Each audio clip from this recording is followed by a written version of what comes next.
Just to spook him. So Ruben's played this matchup before. He's pretty confident in with all his graveyard hate.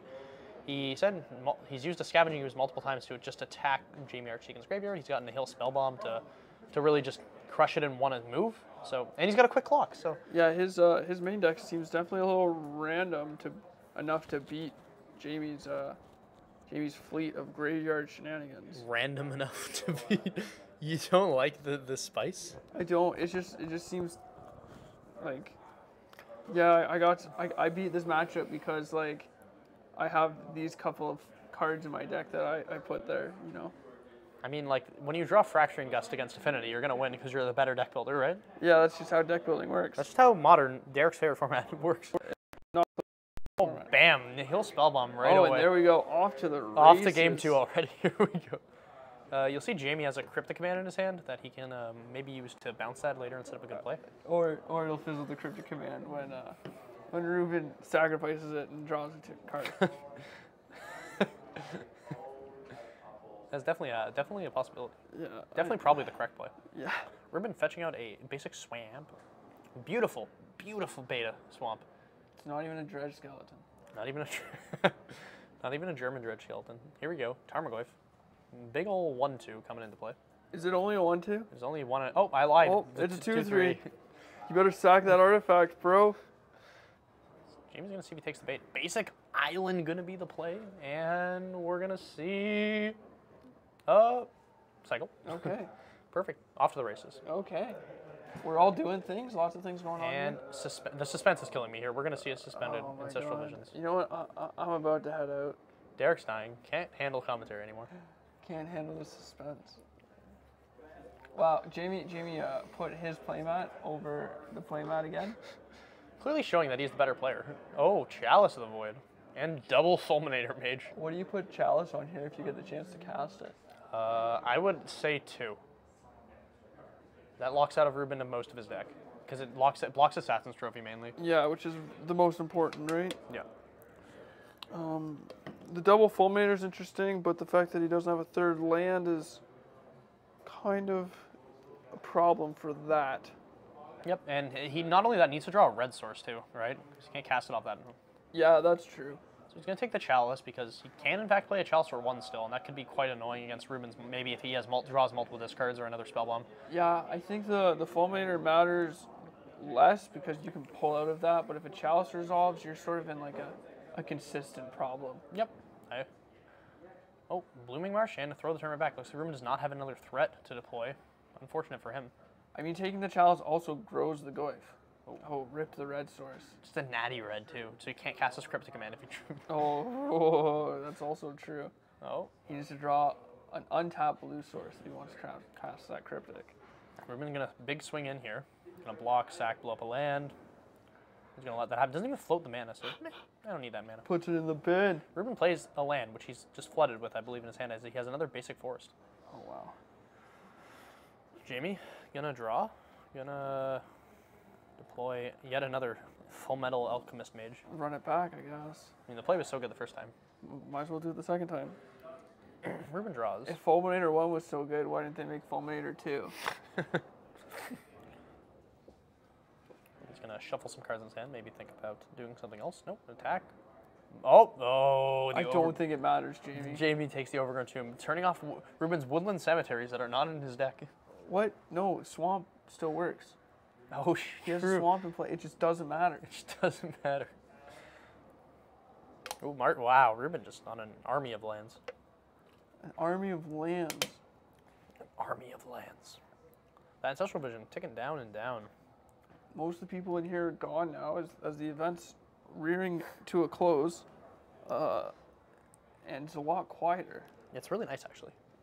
So if you're Jamie here, he just drew Teleria West. You're going to play that Teleria West turn on your Cryptic, do you think? Or would you hold it to like, transmute out a win condition? Because your deck, you're still kind of don't have any win conditions. With Ancestral going off next turn, I think it's okay to play the Teleria West, play the second Ancestral, just because like you're going to be drawing a bunch of cards and you have Cryptic backup. You're in a pretty safe position. Yep. I think Ruben really needs to find another way to pressure Jamie. I don't know if that's another Liliana or another Goif or something, but this one Goif is not cutting it. And you'll see that he just bobbled himself to get a fresh look at the top card of his library, and then he's going to shuffle it away with that fetch land, clearly not finding what he wants. Yeah. I mean, his life total doesn't really matter in this matchup. When you're dead, you're dead. So that's probably the best way for him to get a little bit of information off the top of his library if he can. Yeah, Ruben looks like he drew a Thoughtseize. She's probably going to play. Not awful. I like how Jamie pointed to himself there when he said Thoughtseize. He's like, me? I do the exact same thing. You BM players. You can Thoughtseize yourself. It's true. I've done it before. It happens to the best of us. Sometimes you misclick. Sometimes you cast a Thoughtseize and your opponent has a Leyline of Sanctity in play. It's true.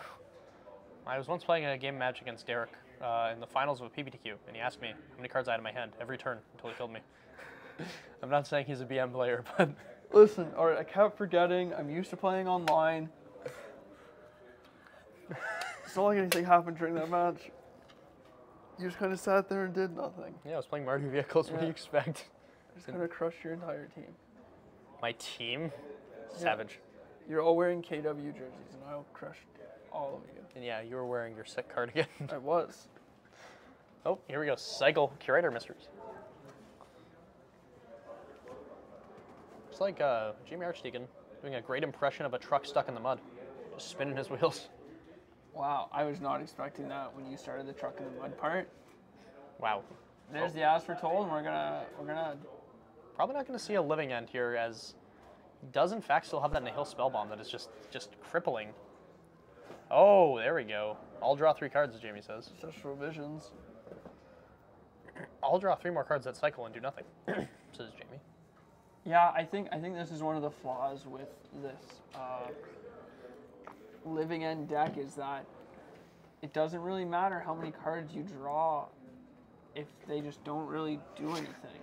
It's true. I feel like Jamie's best bet is to start casting those Desert Ceratons. And just put them into play and just, here's a 6/4. I can rate this card 6 out of 4. And I've put it 5 out of 7. Wow, solid. Oh, that's another Assassin's Trophy for Ruben. Ruben's got the shields up still. How big is this going? He's a thick lad, I would imagine. Like there's an enchantment in the graveyard. There's an artifact. Instant land. Creature, so probably like a 6/7. Yep. Oh, there's a. All right. Yeah, it's a 6/7 right now because Jamie just went out of 5. Quick maths from Derek. As he's learning from my boy Big Shaq. Big Shaq. Keep a calculator with me at all times.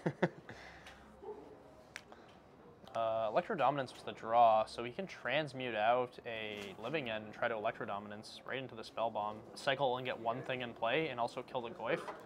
It's like probably his best line. Yeah, I mean, yeah. I don't know. He's still kind of behind. Yep. It's how he's going to kill this Tarmogoyf, I believe. Yeah. Because he doesn't really have another way. If Ruben has a Fatal Push here in his hand, that would be hilarious. He could Fatal Push his own Goyf. Well, he can just target. He can just Electrodominance Ruben. No, not to fizzle the spell. you to put it in the graveyard. Oh, okay. Yeah, I mean that's also cute. I only do the cutest things. It's probably just best to like wait for Ruben to like go to attacks or something, so that way he like fogs him a turn. Yep, I would agree. That makes the most sense. And also, if he gets untap, he gets to Electrodominance him for like a sick 5. Right. And if he draws another Electrodominance or another whatever it's living end, you can always like try to run it back a couple turns later. He does get to draw more cards in 2 turns. It's a lot of cards to be drawn. Yeah, that's one of the powerhouses of this this living end deck, though, is the ability it can just draw so many cards, right? It's got these 0 mana draw 3s. It's too bad it takes like 7 cards for the deck to actually do something significant. Yeah, of course. It's no Phoenix. No, what is? Imagine if Phoenix could play Teleria West and tutor out something useful. Yeah, no. Is there Pact of like Serum Visions or something? Pact of Serum Visions. 0 mana draw cards. I'm very happy you're not a game designer. Not only are you great with these card names, we don't want people to steal those, but the actual design of how the card would work would just be so like avant-garde. People would not be able to completely understand it. That's why I'm on the next level, you know? That's why. Literally. Oh, here we go. We're going to see the play you talked about. Electrodominance you for 1. Ruben can give himself Hexproof in response. Hindering Light. Ruben's like, push me. Push me. I'll die. Yeet. Oh, Ruben's going to take our look-see-loo at Electro Dominance. I mean, sometimes you just need to read a thing or two. Yeah, I mean, reading the card explains what the card does. Oh, wow. I've heard that's an internet meme. It's a fact internet meme. Just trying to stay awake, dude. How was your nap? Was it good? It was very short. It was, I think, around 9 minutes, as we said. I believe Mr. Jamie Archigan has just nothing in his hand right now. Yeah, I mean, he's drawn probably literal nothing off the ancestral visions that he keeps casting. Yeah, and there you go. Electro Dominance, kill your Goyf. Ah, I mean, they said it couldn't be done. Rim Player. And a Tarmogoyf. Oh, wow. All right. Another one. Another. Ruben says, all right, here's lethal. Look at all those lands from Mr. Yeah. Oh, Yeah, there he goes. okay. Scoops him up. And that's just a demonstration about why this deck is not... Does nothing. You just have a whole bunch of cards that don't do anything. No, I think Ruben got fairly fortunate to have that spell bomb, but because he had that spell bomb, he just shut down his opponent's entire deck. The judges are taking the deck list from us. What are the other ones? What are the other deck lists? Like Other top 8 deck lists? Like Ruben No. and Jamie Archigan? No, we have these two. All right, everybody. Ladies and gentlemen, Jordan Raposo, thank you for coming into the booth. All right, the judges don't know what's going on, and neither do we. There's a lot of confusion going around in the booth here. Derek, half asleep. I'm half awake. I did not sleep very well last night. Derek did not sleep very well. What were you doing last night, Derek? I was just up. I just couldn't sleep. Yeah, I was playing some League of Legends myself. Oh, really? I never really got into League. No, you shouldn't. It's not very good. No, I've not heard great things about it. No, I normally stay up till like 4-ish, and then I went to go to bed last night at like 4 to wake up like at a reasonable time. I think it was 3 actually, so I could wake up at like 9. Just couldn't sleep, so I just stayed up. Yeah, and here we are. Sleepy. Here we are, one sleepy boy. Sleepy. Do you want another soda pop, my boy? No, I didn't even finish the other one. Weak Yeah. sauce. All right, let's go for the sideboards real quick. Enough memes. Maze. My maze. So in the matchup, I'll talk about Ruben's deck real quick. So Ruben's got a Gaddock Teague to bring in. Now, I believe Gaddock Teague says X cost spells can't be cast for non-creature. Right, spells. right, yeah, so yeah. that just blanks Electro Dominance right there. He's got 2 Surgical Extractions, 1 to heal Spellbomb, 2 Collective Brutalities if he wants to attack the hand a little bit more. He's got the Knight of Autumn if he feels like he needs some Enchantment Hate. He's got Engine Explosives if he feels like he wants some extra oomph. I know he's got 1 white source in the land, so he can cast it for 3. Or 1 white source in the deck, sorry. He's got the 4th Assassin's Trophy also. So he's got a lot of ways to fight this matchup. Yeah, Jamie doesn't really have much. He has a Drake Haven, which gets answered by Assassin's Trophy. He has Fulminator Mage, which slows down the black-green deck, but doesn't really do anything else. Because of the coverage. And following what your advice at SCG is the players, because there's coverage day, someone can finish early and see the list, they have access to it. We'll get them back, but they have access. That's Okay, fine. It's not a Grand Prix, it's not SCG. We genuinely didn't think about this. Yeah. Sorry. No problem. Yeah, that's okay. All right, so yeah, Jamie just does not have a lot to fight this matchup. I mean, it just seems like it's a bad matchup to me.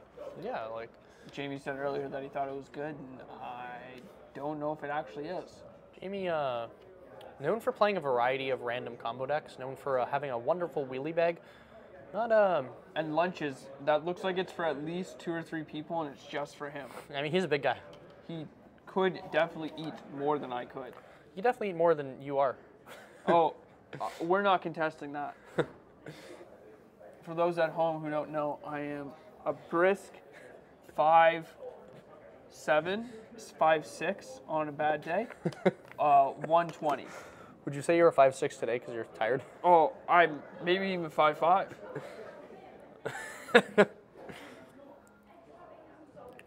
All right, players going to shuffle up here. They're going to finally get to see the deck list that were wrongfully stolen from us. Yeah, I think that Ruben is going to win the match. Yeah? Yeah.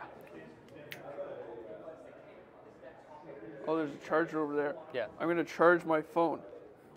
Derek's going to charge his phone so we can prepare some. The way he gets these jokes to fill in the gaps of the voids, he just Googles them. Oh, I forgot to tell my other funny joke. Derek, there's no, tell Derek, come back, tell your joke. Derek. The player's going to study intently at the deck list. Reading is important. Reading is important. I don't think Ruben's going to want to change his plan based off what he's known. He's played this deck twice today. There's not much else he's going to need to think about. Jamie, on the other hand, might not know what exactly what Ruben's working with, as he's got quite the assortment of random black-green colored threats, and also one walking ballista for good measure. Ruben says, that's fine, puts the deck away. Puts the deck list away. He's going to probably shuffle up. Ready to go. Going to consult the sideboard. Looks like he boarded out all of his Fatal Pushes, the 2 Spawn of Mayhems, and some other goods. Jamie looking to be boarding out some number of remans, which are most likely not very good in the matchup, as you're not really looking to buy time as much. He's probably going to want to bring in some stronger, harder interaction.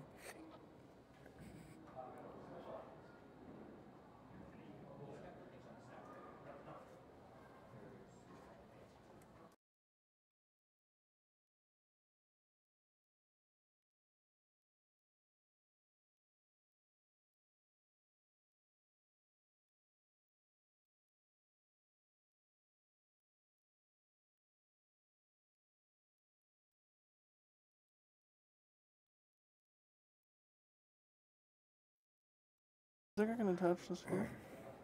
All right, we're back. All right, we are back. A little brief recess here. A little error with Derek's mic, unfortunately. Yeah, I was saying so much and nothing was being heard. He had to go charge his phone, and his mic exploded off his chest. Listen, I've gotten so much fan mail about how great everybody thinks this commentary is that my phone is dying at a rapid rate. Some people say it's just the Apple battery quality, but it's definitely because I'm very famous on the internet. Derek, known for his internet clout. Yes. And humble. And humble. And being extremely humble. Much like Jamie Archdeacon with his Look plan. at how fast he's placing these cards. He's known for his card placement ability. Fastest hands in the West. The South Ontario. The Southern Ontario. Oh, Ruben says. Ruben. Oh, no. You ever just win game 1 and flex on your opponent? Check out my sweet map. Oh, my Lanta. Now we got to game it. Oh, my God, dude. Come on. Oh, baby. This can't be real life. Ruben smiles. Look at that smile on his face. He knows what he did. Why would you bring it out now? You realize if he wanted to be as cool as Mr. Jamie Archdeacon. He already beat him one game. You want to be as cool as him, though. You haven't beat him in the internet clout levels. Oh my gosh, dude. You can't just beat a dude and then steal his clout. Looks like Ruben's going to pick up a pretty good hand, I believe. Dark Confidant, discard, Scavenging Ooze, and some lands. That's just like prime black-green hand. That's just a good black-green. Yeah, both ways. Snap, keep that bad boy. And we're off to the races, I believe they say. They say. Off to the races. It's Battle of the Mat that is not provided by the commentary team. Nope. Inquisition going to come out. Jamie, you'll see, has the Drakehaven in his hand. He did bring in the Drakehaven. That's interesting. Jamie Archdeacon, actually the master of drawing, is one of. Yeah, the Natty Haven. I think if I were Ruben, I would take the As Foretold. You think if you were Ruben? If I were Ruben, I would take the As Foretold because the As Foretold has more of an impact when it resolves, where Drakehaven needs more to get going. Yep. So maybe Jamie waits a turn before using the Drakehaven, or even just puts it on 3 and you can Assassin's Trophy it. Yep. Maybe Ruben's hand just saying, I cannot reasonably beat the Drakehaven right now. I'm going to try to get it before it hits play. But I swear I saw an Assassin's Trophy. Unless he actually has another discard spell in his hand, I think that like just Assassin's Trophying the Drakehaven is more important. Especially since like if he puts the As Foretold into play and just draws 3 cards off it, Ruben is all of a sudden incredibly behind. Where Jamie can't successfully put Drakehaven into play and activate it until turn 5. Correct. So it's just so much slower. It gives Ruben a bit more turns and time to catch up and really squeeze his small advantage that black-green needs in order to win a match. Yeah, you have to pay 1 on the cycle trigger, correct? Yeah. Yeah. It's whenever you cycle or discard a card. Yeah, that's yeah, probably maybe a little bit of a misstep, but however, I am not the black-green master that Ruben is. Right. I think it'll work out fine. He does have a pretty good clock here. Jamie's hand is exceptionally slow, and if Ruben sees one piece of graveyard interaction, I think this game is all but over. Yep, man, Ruben has the Thoughtseize here, electing not to play it. Instead, get the Scavenging Ooze in play. I think this is reasonable. You sort of give Jamie a very small window to hit that Electric Dominance plus Living End. He actually just drew Living End that turn before, so if he draws another land here, he can play it, or if he has one, he can play it and then Living End. Yeah, this is sort of the issue with this play is you put the guard down. I think that was it. Oh no, put 2 5/5s into play. Oh, yeah. And the Electrodominance. The man has it all. Yeah. See, this is why I liked taking the As Foretold. This would not happen if you took the Drake Haven. This would not be close. Oh, he's got the Surgical at least to fight back, wow. and he discarded both Striped Riverwinders. That is really good. Really wow, good. That worked out really well for Ruben. Now Jamie's hand is just nothing. He's got a Cryptic Command and an Electrodominance. That's just it. Wow. See, I still don't think that play is correct. No, I agree. But it makes Ruben look really, really smart. I think Ruben is just on that next level, you know? Or he's just running pretty hot. Or he's just running pretty hot. I would like to imagine Ruben's just better than all Because, like, this. for Jamie to not hit another cycle creature, to just only hit Sidewinders, and, like, if he hit a different cycle creature, Ruben would just be so far behind here. Yep. Or if he had an Ancestral Vision, Ruben would be so far behind. It just happened to be that he hit the Living End. Oh, yeah, that is just backbreaking. And now he's going to get to, if he wants to throw out a Thoughtseize, take the Cryptic Command or the Electrodominance. Probably the Cryptic Command. Yeah, you probably take the Cryptic. The Electrodominance doesn't really do anything, even if he hits another Living End or an Ancestral. And now Ruben can play either like a Tarmogoyf or a Dark Confidant, and now Jamie Archdeacon has to Electrodominance this, and then he has nothing left. Yeah. Just do it for 2. Did he hit anything? No. Just pass. Just 4 mana, kill your dude. I mean, that's fine. I think there might be a reason to play a bigger beater. Oh, wow. Okay, yeah, I think this game is over. That is just so good. Now Jamie has to hit a Ancestral Visions off the top. In order to keep going? In order to keep doing anything. Yeah. Or like maybe a Cryptic can buy him time, but he needs something. Okay. Nope. There's another As Foretold. Well, Ruben can now Abrupt Decay this As Foretold and sort of run away with the game with this Liliana with the small incremental advantages that Green-Black gains. The unfortunate part is that Jamie does have the second As Foretold, so if he draws an Ancestral or a Living End, he can maybe claw his way back in, but I don't even know if that'll do it at this point. He does have 1 Ceradon. Wow, all right. The Cast it with my As Foretold. Oh! Oh, man, I did not see that line. It's a and power move. Don't even think it matters. All right. Ruben does need to find a clock, though. Like, this Liliana is going to be good, but finding a clock is pretty important. Yeah, I agree. The Liliana sort of... He's getting a trophy. What did he draw that is better than the trophy? I guess, like, there's some amount of redundancy, but at the same time, like, maybe it's just correct to... I don't know, play a little differently so you can ultimate the Liliana. Oh, blessing. I mean, I think I would also plus. If you can keep the Liliana and make them do the 6 permanent edict, then I think you're in a good position. So what do you do here if you're Liliana? You separate As Foretold lands? I would probably put 2 As Foretold with 2 lands and put the highest As Foretold with the rest of the lands, or like put the highest As Foretold with 3 lands and put the other 2 with the other 3 lands. Just like completely put his permanents down the middle, because there's a little bit of a redundancy in a sense. Or yeah, it probably is just put all As Foretold in one pile. And work your way up to the second Liliana Ultimate. Yeah. But I actually think what Jamie did here is correct in sacrificing all of his lands. Oh, I agree. And he can just cast anything in his deck at this point, right? So that's why I wanted to... he drew in a Braid, but it cannot kill the Grimflayer if he has Delirium. So it's instant, sorcery, creature, Land. Oh, 4-4. Yeah, it is a 4-4.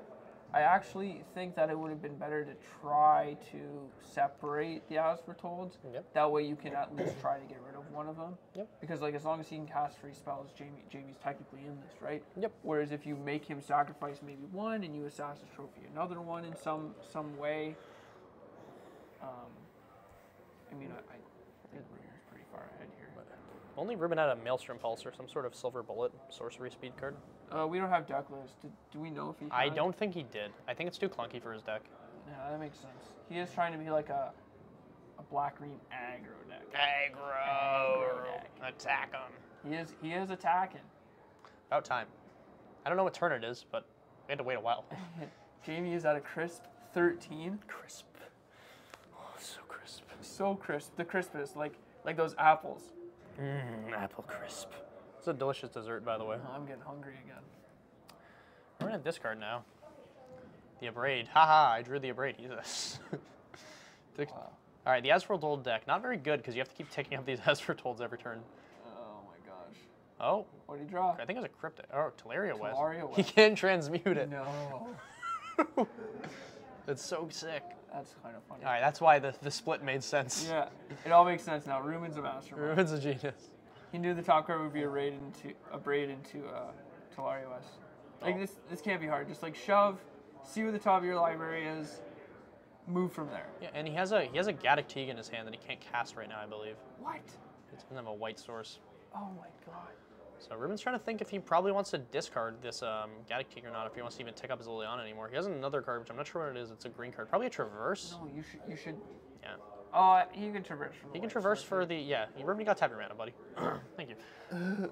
Yeah, you can traverse for this temple is one of Temple Garden, I believe. Or is one of Godless Shrine. I'm not sure which source it is. Oh, we're just getting aggressive. Bringing the beat down. I mean, gives him less turns. Probably. I guess that's why he wouldn't attack with the Grim player first, because he wants to make sure that the top of his library is consistent. I guess that makes a bit more sense. I just thought like he should attack, right? Yep, no, for sure. And I think Ruben should mill any creatures he hits at this point, if he hits them, so he can protect against the living end. I also think he should discard this Gaddock Teague. Yeah, okay. Yeah, I think it's useless. Because if he does hit a living end, he wants to be able to return creatures. I think the Goyf is a 5/6. Goyf is huge. I believe this is lethal.